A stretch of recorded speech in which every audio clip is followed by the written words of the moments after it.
Hello everyone, welcome back to my channel Legal Edge. आज हम बात करने वाले हैं पिट्स इंडिया एक्ट 1784 की। ये बेसिकली एक ऐसी एक्ट थी जो कि रेगुलेटिंग एक्ट 1773 के एक्ट की जो भी गलत चीज़ें थी, जो भी ड्रॉबैक्स थे, उनको ठीक करने के लिए आई थी। The Pitt's India Act 1784, also called the East India Company Act 1784, was passed by the British Parliament to correct the defects of the Regulating Act 1773। जो 1773 की रेगुलेटिंग एक्ट आई थी, जहाँ से गवर्नर जनरल की पोस्ट बनी थी और गवर्नर की पोस्ट हटाई गई थी, उस एक्ट के जितने भी डिफेक्ट्स थे, ये एक्ट उसको ठीक करने के लिए आई थी। This act resulted in dual control of British possessions. यहाँ पे जाके जिस टाइम पे ब्रिटिश जो वहाँ पर थे इंग्लैंड में, लोगों को ये चीज़ लगने लग गई थी कि जो हमने इंडिया में छोड़ रखे लोग, ये लोग इतने कैपेबल नहीं हैं और ये लोग हैंडल नहीं कर पा रहे। एक तो इनके जो झगड़े हैं आपस के सुप्रीम कोर्ट इन सब के, वो दिन रोज़ बढ़े जा रहे थे। तो इन्होंने क्या किया, इन्होंने ड्यूअल फॉर्म ऑफ गवर्नमेंट बना दी वहाँ पे कि भाई हम कंपनी के कोर्ट्स अलग और ब्रिटिश क्राउन के अलग, ठीक है। This act resulted in dual control of British possessions in India by the British government and the company, with the final authority resting with the government. This act continued in effect till 1858। 1858 तक इस act ने काम करा और जो dual system बना दिया गया कि कंपनी अलग तरीके से कोर्ट्स बनेगी, काम करेगी, और जो गवर्नमेंट है जो कि क्राउन की है, वो अलग तरीके से करेगी। Highlights of bill. For political matters board of control was created. Board जब ईस्ट इंडिया कंपनी आई थी, तो ये अपने बोर्ड ऑफ डायरेक्टर्स थे, इनके पास 24 बोर्ड ऑफ डायरेक्टर्स थे, तो जो इंग्लैंड में बैठते थे, ठीक है। अब जब क्राउन ने अपनी ये जगह बनानी थी, तो बोर्ड ऑफ डायरेक्टर्स तो पहले से ही है कंपनी के, तो इन्होंने बोर्ड ऑफ कंट्रोल बनाया क्राउन के नाम पे कि जितनी चीज़ें से क्राउन डील करेगा वो बोर्ड ऑफ कंट्रोल के अंदर आएंगी। जितने पॉलिटिकल मैटर्स थे उसके लिए बोर्ड ऑफ कंट्रोल बनाया गया। And for commercial affairs the court of directors was appointed. क्यों? क्योंकि सोल पर्पज जब ईस्ट इंडिया कंपनी बना के भेजी थी मर्चेंट्स की, तो वो सिर्फ ट्रेड करने आए थे, बिजनेस करने आए थे, कमर्शियल एक्टिविटी करने आए थे। तो उन्हें बोला कि तुम जो एक्टिविटी करने आए थे, तुम यहाँ बिजनेस करने आए थे, अब भाई तुम बैठो और तुम बिजनेस करो। बाकी अब हमारा पोजीशन है यहाँ पे, हमारी टेरिटरी है, तो we'll going to rule this on our own. The Board of Control took care of civil and military affairs. It comprised of 6 people। जो नया बोर्ड ऑफ कंट्रोल बनाया गया वो पूरे सिविल और मिलिट्री मैटर्स को देखता, और उसमें 6 तरीके के लोग बैठे थे। सेक्रेटरी ऑफ स्टेट, जो कि उनका प्रेसिडेंट होता, chancellor of the exchequer, and 4 privy councillors. तो 4 मेंबर्स होते, एक सेक्रेटरी, उनका जो प्रेसिडेंट था वो होता। In this dual system of control, the company was represented by the court of directors and the British government by the board of control। इस system में जो ड्यूल जो सिस्टम बना था, उसमें कंपनी को रिप्रेजेंट करते थे कोर्ट ऑफ डायरेक्टर्स या बोर्ड ऑफ डायरेक्टर्स, और ब्रिटिश गवर्नमेंट को रिप्रेजेंट करता था board of control. The act mandated that all civil and military affairs disclose their property in India and Britain 2 months of their joining। तो अब जब ये चीज़ धीरे धीरे क्राउन से जब इन्होंने लोन मांगा था 73 से पहले, तो क्राउन को ये चीज़ समझ में आ गई थी कि ये सब लोग जो है यहाँ पे, जो भी बंदा नौकरी करने आता है, ये तो अमीर हो जाता है। कंपनी बैंक जा रही है, हमसे लोन मांग रही है, और ये इंडिविजुअल्स, ये लोग अमीर हो रहे हैं, तो दैट मीन्स ये लोग पैसे खा रहे हैं। भाई ये लोग करप्शन कर रहे हैं, इसीलिए ये तो अमीर हो रहे हैं, हम जो क्राउन या कंपनी, हम लोग इसलिए गरीब होते जा रहे हैं। क्यों? क्योंकि हम तक वो पैसा पहुंच नहीं पाता कभी भी।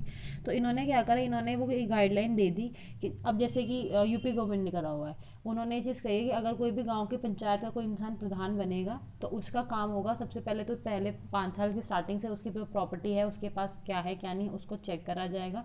एंड एट द एंड जब वो अपनी प्रधानी छोड़ेगा जिस टाइम पर, वहाँ पर चेक करा जाएगा कि इसके पास अगर एक रीजनल अमाउंट में थोड़ा इजाफा हुआ है, कि उसमें थोड़ी सी चीज़ें उसने खरीद ली, तो इतने तो कोई इंसान 5 साल में खरीद सकता है अगर उसके ना घर में जॉब करे, सब कुछ है।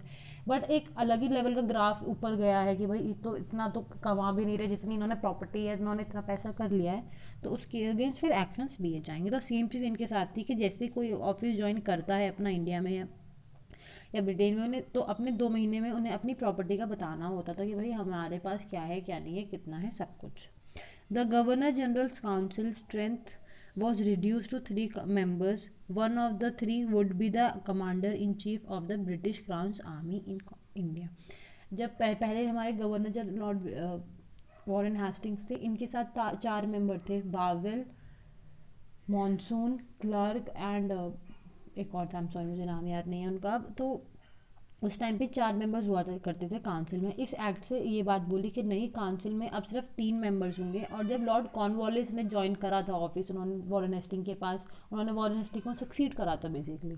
तो उन्होंने ये चीज़ कही थी कि मैं ऑफिस तब ज्वाइन करूँगा जब आप मेरे जो चेंजेस चाहते हो, जो मेरे प्रिस्क्राइब चेंजेस हैं, आप इनको लेके आओ, मैं तभी ऑफिस ज्वाइन करूँगा।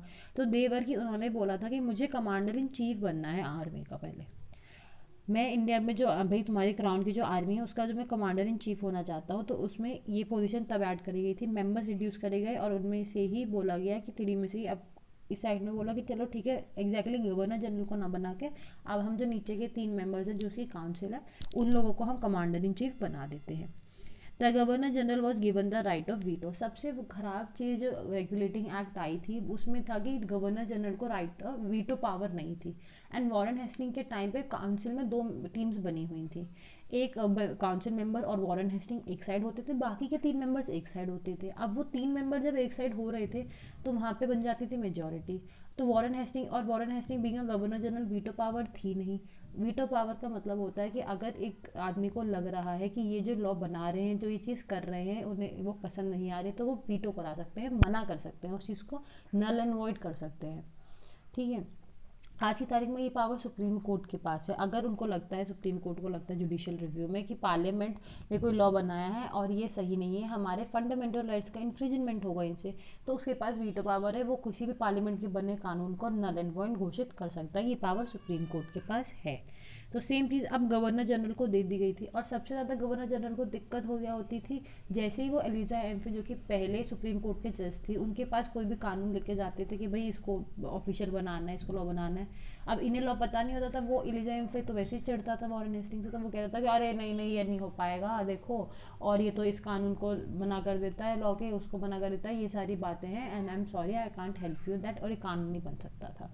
आके अपनी काउंसिल से बात करके मेजोरिटी चाहता था, तो काउंसिल उनकी बात सुनने कभी मेजोरिटी देती नहीं थी। इसीलिए इट वॉज बहुत ज़्यादा ज़रूरत थी कि गवर्नर जनरल को वीटो पावर दी जाए, and that was given in this act 1784 की जो पिट्स इंडिया एक्ट आई थी, उसमें इनको दिया गया था।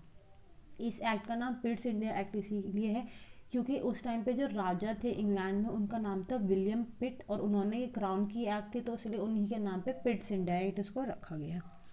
The presidencies of Madras and Bombay became subordinate to the Bengal presidency. In effect, Calcutta became the capital of British possession in India.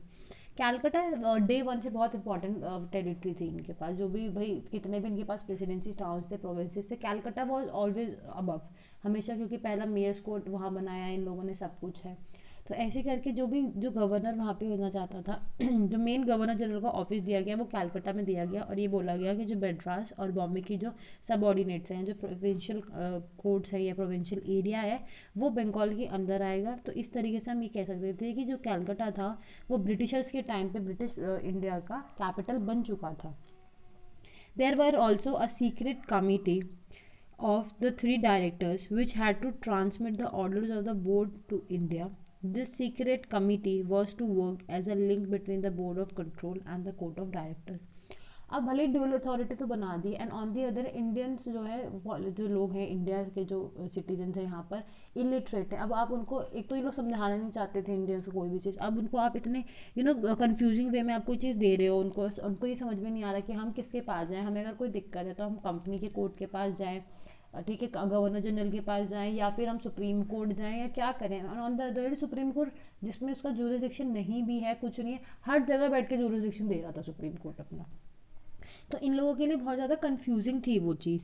तो इन लोगों ने क्या किया, एक कमेटी बनाई गई, सीक्रेट कमेटी उसका नाम कहा गया, और ये बोला गया कि जो सीक्रेट कमेटी है ये एक लिंक की तरह काम करेगी ताकि एक ना प्रॉपर कोऑर्डिनेशन हो सके, और जो हमारा जो एडमिनिस्ट्रेशन है इंडियन टेरिटरीज में वो अच्छे से चल सके। तो secret committee was a link between the court of directors and the board of control. इस एक्ट के मेन फीचर्स क्या थे? इस एक्ट ने बहुत क्लियरली डिस्टिंक्शन कर दिया। इस एक्ट ने ये चीज़ बोली कि जो ईस्ट इंडिया कंपनी अब तक जितनी भी प्रिविलेजेस इंजॉय कर रही थी, पॉलिटिकल और कमर्शियल, अब उसके ऊपर उन्होंने एक डिस्टिंक्शन लगा के एक बैरियर लगा दिया कि नहीं, कंपनी यहाँ सिर्फ ट्रेड करने आई थी, तो कंपनी वाले अब सिर्फ ट्रेड करेंगे।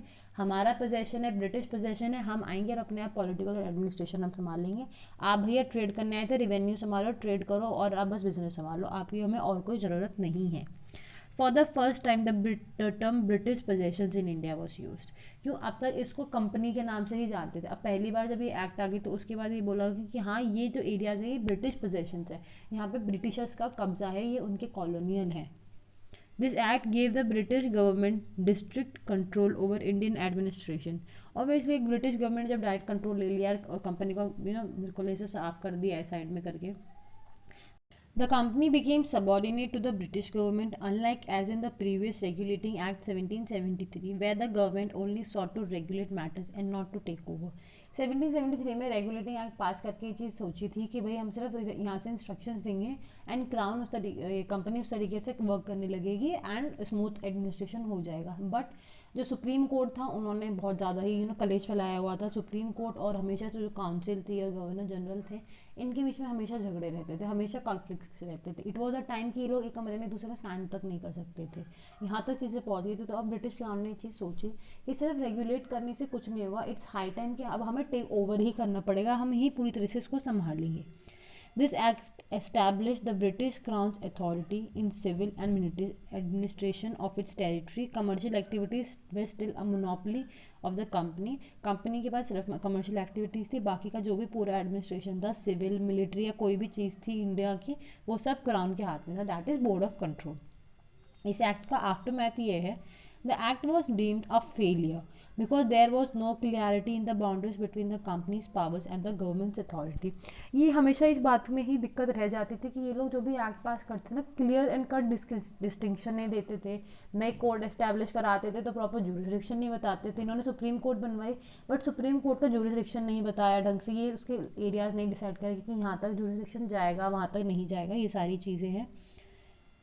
The company's territory in India where for the first time is called British possessions in India, ये हमने कर लिया है।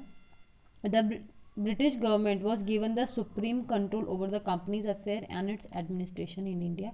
British government ने पूरे तरीके से कंट्रोल ले लिया था और कंपनी को अपना सबऑर्डिनेट बना दिया था। सो आज के लिए यही करेंगे। आई होप आपको समझ में आया हो और वीडियो अच्छी लगी हो तो लाइक कर दीजिएगा और अगर आप मेरे चैनल पर नहीं हो तो प्लीज़ सब्सक्राइब कर दीजिए।